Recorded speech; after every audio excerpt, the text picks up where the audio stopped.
Bonjour mesdames, mesdemoiselles et messieurs, aujourd'hui nous allons étudier la perception. Il y a 1000 marques qui font juger, qu'il y a à tout moment une infinité de perceptions en nous, mais sans aperception et sans réflexion, c'est-à-dire des changements dans l'âme-même, dont nous ne nous apercevons pas, parce que ces impressions sont ou trop petites et en trop grand nombre, ou trop unies, en sorte qu'elles n'ont rien d'assez distinguant à part, mais jointes à d'autres, elles ne laissent pas de faire leur effet,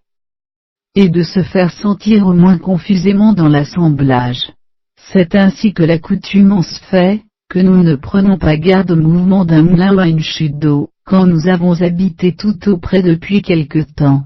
Ce n'est pas que ce mouvement ne frappe toujours nos organes, et qu'il ne se passe encore quelque chose dans l'âme qui y réponde, à cause de l'harmonie de l'âme et du corps, mais ces impressions qui sont dans l'âme et dans le corps, destituées des attraits de la nouveauté, ne sont pas assez forts pour s'attirer notre attention et notre mémoire, attachées à des objets plus occupants. Car toute attention demande de la mémoire, et souvent, quand nous ne sommes point admonestés, pour ainsi dire, et avertis de prendre garde à quelques-unes de nos propres perceptions présentes, nous les laissons passer sans réflexion, et même sans être remarqués. Mais si quelqu'un nous en avertit incontinent après et nous fait remarquer, par exemple, quelque bruit qu'on vient d'entendre, nous nous en souvenons et nous nous apercevons d'en avoir eu tant ou quelques sentiments.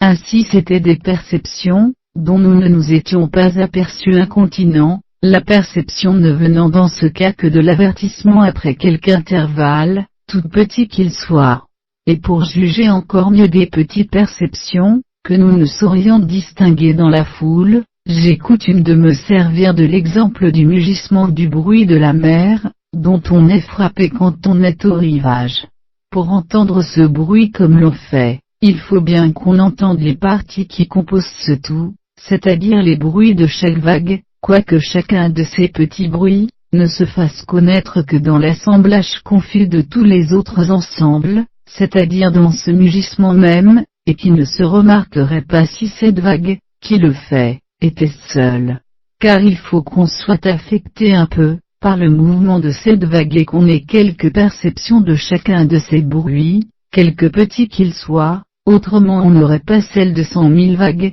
puisque 100 000 rien ne saurait faire quelque chose. Nouveaux essais sur l'entendement humain, préface.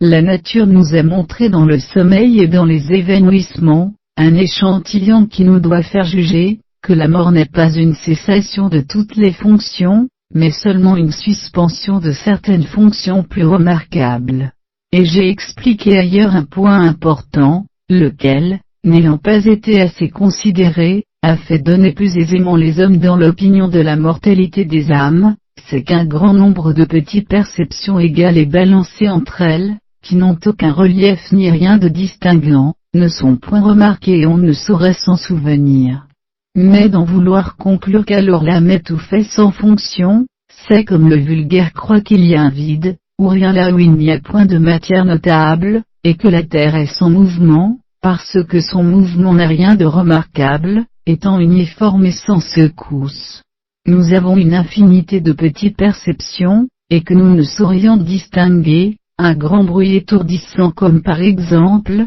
le murmure de tout un peuple assemblé, est composé de tous les petits murmures de personnes particulières, qu'on ne remarquerait pas à part, mais dont on a pourtant un sentiment, autrement on ne sentirait point le tout. Ainsi quand l'animal est privé des organes capables de lui donner des perceptions assez distinguées, il ne s'ensuit point qu'il ne lui reste point de perceptions plus petites et plus uniformes, ni qu'il soit privé de tous organes et de toutes les perceptions. Les organes ne sont qu'enveloppés et réduits en petits volumes, mais l'ordre de la nature demande, que tout se redéveloppe et retourne un jour à un état remarquable. Je vous en remercie.